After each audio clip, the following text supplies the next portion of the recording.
हिम्मतपुर नामक एक गांव में भोला अपनी बीवी चमेली और अपने दो बच्चों सोनू और चांदनी के साथ रहता था।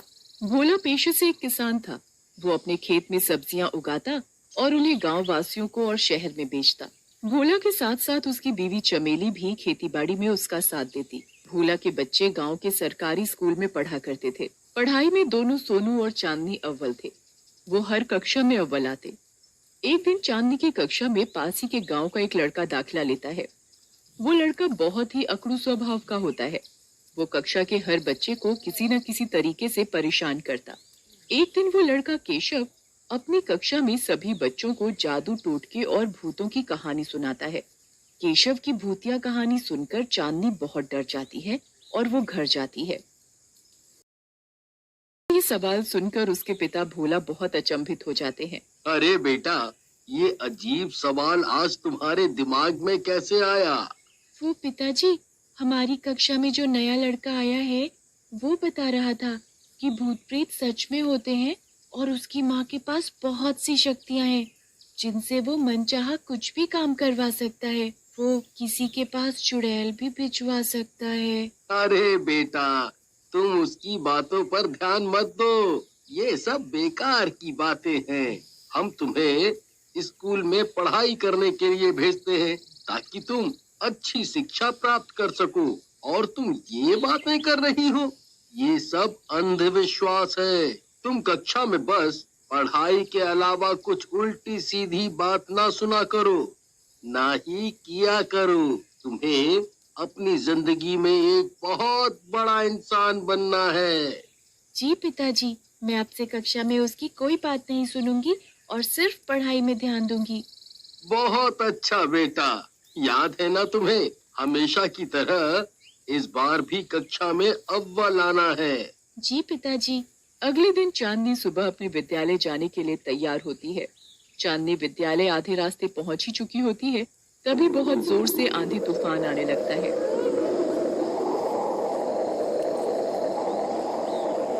चांदनी थोड़ी देर पेड़ के नीचे खड़ी हो जाती है। कुछ ही देर बाद तूफान रुक जाता है और चांदनी अपने विद्यालय की तरफ बढ़ जाती है। अरे, आज तो इस तूफान के चक्कर में मैं बहुत लेट हो गई। कक्षा में सभी बच्चे आ गए होंगे। आज तो मैडम बहुत डांटेंगी। चांदनी ये बात बोल ही रही होती है, तभी उसे उसकी कक्षा का नया लड़का केशव आवाज देता है। चांदनी! चांदनी उसकी बात को नजरअंदाज करती है। चांदनी! चांदनी! चांदनी को केशव की बात का जवाब देना ही पड़ता है। हाँ केशव। अरे चांदनी, आज तुम भी विद्यालय आने में लेट हो गई। मैं भी हो गया। पिताजी ने बोला है इससे ज्यादा बात नहीं करनी। वो खेत में इतनी मेहनत करते हैं सिर्फ और सिर्फ हम दोनों भाई बहनों के लिए, ताकि हम दोनों अच्छी शिक्षा ले सके। मुझे अब इसकी बेफालतू झूठी बातों में नहीं आना। अरे चांदनी, तुम कल ज्यादा डर तो नहीं गई थी ना भूत वाली बातों से? तुम बहुत अच्छा मजाक कर लेते हो केशव। मैंने इस बारे में अपने पिताजी से भी बात की थी। उन्होंने मुझे बताया ऐसा कुछ नहीं होता है। चांदनी की ये बात सुनकर केशव बहुत जोरों से हंसने लगता है। ये तुम क्या कह रही हो चांदनी? इन सब बातों को मजाक में नहीं लेते। ये तुम्हारी अच्छी खासी हंसती खेलती जिंदगी खराब कर सकती है। तुम्हें ये सब बातें कैसे पता? और तुम इन सब बातों में इतना विश्वास कैसे रख सकते हो? मेरी माँ। क्या मेरी माँ? तुम क्या बोले जा रहे हो केशव? मेरी माँ को काला जादू आता है। वो चाहे तो कुछ भी कर सकती है। वो अपने घर में रहकर अपने काले जादू से तुम्हारे घर पर सब कुछ देख सकती है और कुछ भी कर सकती है। ये कैसा मजाक है? तुम ये डराना मुझे बंद करो और विद्यालय के लिए थोड़ी जल्दी जल्दी पैर चलाओ। देखते ही देखते केशव और चांदनी अपने विद्यालय पहुंच जाते हैं। केशव और चांदनी अपनी कक्षा में पढ़ाई करते हैं और अपने अपने घर चले जाते हैं। घर पहुंचकर चांदनी के दिमाग में केशव की बताई गई बातें ही चल रही थी। चांदनी फिर अपने पिताजी से बात करते हुए, पिताजी, क्या ऐसा हो सकता है कि कोई अपने घर से हमारे घर में सब कुछ देख सकता हो? मतलब, मैं तुम्हारी बात समझा नहीं चांदनी बेटा। पिताजी, वो हमारी कक्षा में जो केशव है ना, वो बता रहा था कि उसकी माँ को काला जादू आता है। वो चाहे तो कुछ भी कर सकती है। उनकी शक्तियाँ इतनी मजबूत है कि वो अपने घर बैठे बैठे हमारे घर में सब कुछ देख सकती हैं। चांदनी की ये बात सुनकर भोला बहुत गुस्से में आ जाता है। चांदनी बेटा, तुम ये क्या रोज फजूल की बातें लेकर बैठ जाती हो? लगता है तुम्हारा पढ़ाई में ध्यान नहीं है अब बिल्कुल। हम इतनी मेहनत करके तुम्हें विद्यालय में भेजते हैं। पिताजी, मैं तो खुद उससे बात नहीं करना चाहती। पर पर वो केशव बिल्कुल नहीं मानता और अपनी माँ के बारे में बताता रहता है। यहाँ चांदनी अपने पिता भोला को केशव की शिकायत लगा रही होती है और उधर केशव अपनी माँ को चांदनी की। माँ, मेरी कक्षा में एक लड़की है, उसका नाम चांदनी है। वो हमेशा मुझे ये कहकर चिढ़ाती है कि तेरी माँ को कोई काला जादू नहीं आता और ये काला जादू सभी भ्रम की बातें हैं। ये चुड़ैल, भूत, प्रेत कुछ नहीं होते। माँ, मुझे बिल्कुल अच्छा नहीं लगता वो आपके बारे में ऐसा बोलती है। वो बोलती है कि उसके पिताजी ये सब भूत प्रेतों को नहीं मानते। केशव चांदनी और उसकी पिता की 2 की 4 बात लगा देता है। केशव की ये बात सुनकर उसकी माँ माया बहुत गुस्से में आ जाती है।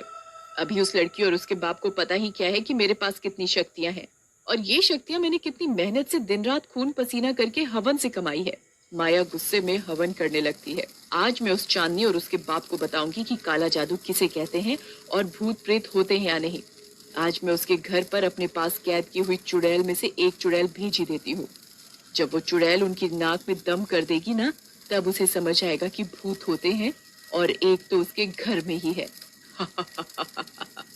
मेरी शक्तियों पर कोई शक करेगा तो मैं उसकी क्या हाल करूंगी, वो इंसान वो सोच भी नहीं सकता। उसके घर पर जाने को बोल देती है। जा चुड़ैल जा, जा चांदनी के घर और उसके घर में जाकर वो हाल कर देना कि वो काला जादू मानने पर मजबूर हो जाए।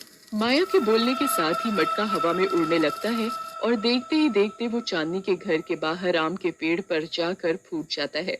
मटके में से चुड़ैल निकलकर आम के पेड़ पर अपना वास बना लेती है।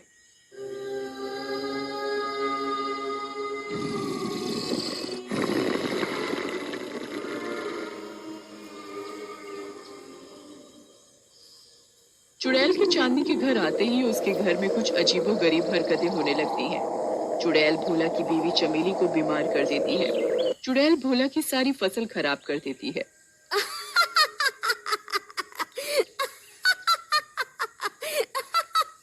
अब इन्हें पता लगेगा कि चुड़ैल और भूत क्या होते हैं और हमारे अंदर कितनी शक्ति है। जहाँ चांदनी और उसका भाई कक्षा में अव्वल नंबर से पास होते, वो दोनों अब फेल होने लगे थे। भोला कुछ समझ नहीं पा रहा था कि आखिरकार उसके घर में ये क्या हो रहा है। फिर एक दिन भोला अपने खेत में सब्जियां बो रहा होता है, तभी उसे महसूस होता है कि उसके पीछे कोई चल रहा है। वो पीछे मुड़कर देखता है पर उसे कोई नहीं दिखता।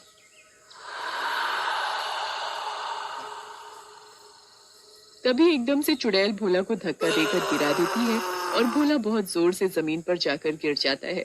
अरे अरे, मर गया रे। बचाओ बचाओ। तभी भोला समझ जाता है कि उसके घर पर ये अजीबोगरीब हरकतें ये चुड़ैल कर रही है। भोला अगले दिन गांव के तांत्रिक बाबा के पास जाता है और उन्हें ये सारी घटना बताता है।